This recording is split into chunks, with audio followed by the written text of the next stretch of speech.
Assalamualaikum warahmatullahi wabarakatuh. Perkenalkan, saya Makrifatul Hoiro, mahasiswa PPG Prajabatan Gelombang 1 tahun 2023. Di sini saya akan memaparkan tugas mata kuliah Perspektif Sosiokultural dalam Pendidikan Indonesia, di mana tugasnya yaitu aksi nyata pada topik 6 yang membahas tentang isu-isu penyelenggaraan pendidikan dan pembelajaran di sekolah dalam perspektif sosial, budaya, ekonomi, dan politik. Poin yang pertama yaitu mulai dari diri, di mana di sini apa yang saya pikirkan tentang topik ini sebelum memulai proses pembelajaran. Sebelum memulai proses pembelajaran, yang saya pikirkan terkait topik ini adalah saya bisa mengetahui secara rinci terkait isu-isu penyelenggaraan pendidikan dalam pembelajaran di sekolah, baik dalam perspektif sosial, budaya, ekonomi, dan politik.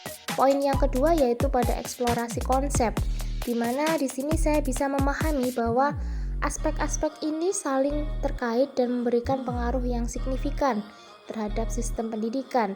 Saya juga memperoleh pemahaman mendalam tentang bagaimana faktor sosial itu, seperti ketidaksetaraan akses dan peran budaya dalam kurikulum, memainkan peran penting dalam membentuk pengalaman belajar siswa.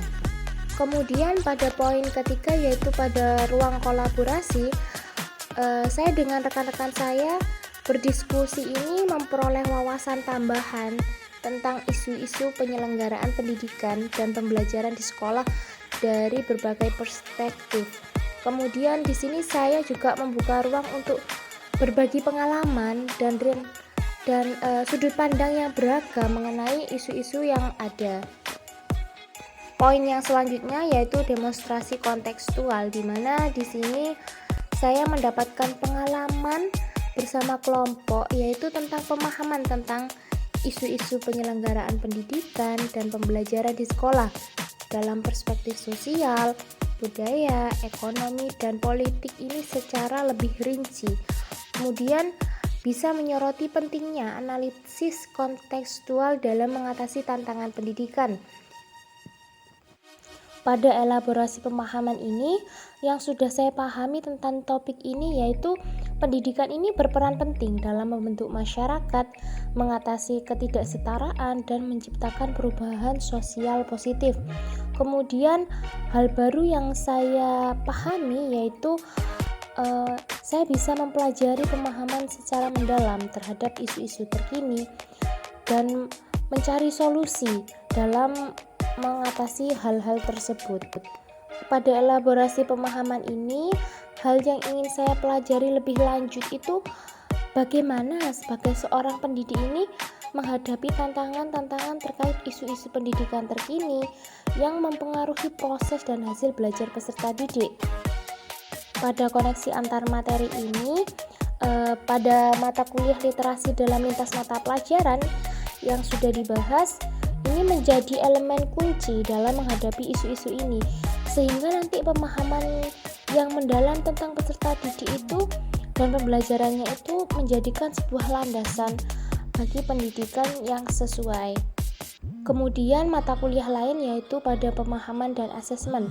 Nah, di sini guru juga bisa memahami kebutuhan dari peserta didiknya, kemudian bisa menerapkan dengan pendekatan CRT, di mana pendekatan CRT ini berfokus pada budaya sekitar masyarakat atau sekitar siswa. Selanjutnya juga bisa memanfaatkan pendekatan TARL yang berdiferensiasi, sehingga pendekatan-pendekatan ini bisa dijadikan sebuah solusi untuk mengatasi dan memenuhi kebutuhan dari peserta didik. Nah, untuk pada mata kuliah Filosofi Pendidikan Indonesia, di sini sebagai seorang guru itu hanya menuntun tumbuh atau hidupnya kekuatan sesuai dengan kodrat alam dan kodrat zamannya, sehingga hal ini juga sesuai dengan kurikulum merdeka saat ini yang pendidikan itu berpusat pada peserta didik. Nah, pada aksi nyata ini manfaat pembelajaran ini dan kesiapannya. Nah, saya mengembangkan keterampilan pengelolaan kelas yang lebih efektif dengan memahami isu-isu sosial dan budaya, serta menyesuaikan kurikulum dan metode pembelajaran untuk mencerminkan nilai-nilai sosial dan budaya yang relevan. Kemudian pemahaman isu-isu politik pendidikan, guru ini bisa terlibat dalam diskusi, kemudian mengambil keputusan terkait kebijakan pendidikan. Selain itu juga bisa memberikan kontribusi perubahan. Kemudian bagaimana saya menilai kesiapan saya saat ini dalam skala 1-10. Nah, kesiapan saya dalam mengajar ini dengan memperhatikan isu-isu penyelenggaraan pendidikan pada skala 8/10 karena saya kurang pengalaman dan saya harus lebih memperdalam pemahaman mengenai isu-isu penyelenggaraan pendidikan dan pembelajaran di sekolah. Kemudian apa yang saya persiapkan lebih lanjut ya. Nah, di sini saya akan menerapkan secara optimal. Saya juga perlu lebih mempersiapkan diri dalam hal pengembangan keterampilan yang praktis dan strategi yang konkret untuk mengatasi isu-isu penyelenggaraan pendidikan di sekolah. Hal ini juga bisa seperti praktek lapangan, peningkatan keterampilan komunikasi, dan pemahaman yang lebih mendalam tentang kebijakan dan dinamika sosial budaya di lingkungan pendidikan. Sekian presentasi dari saya. Terima kasih. Wassalamualaikum warahmatullahi wabarakatuh.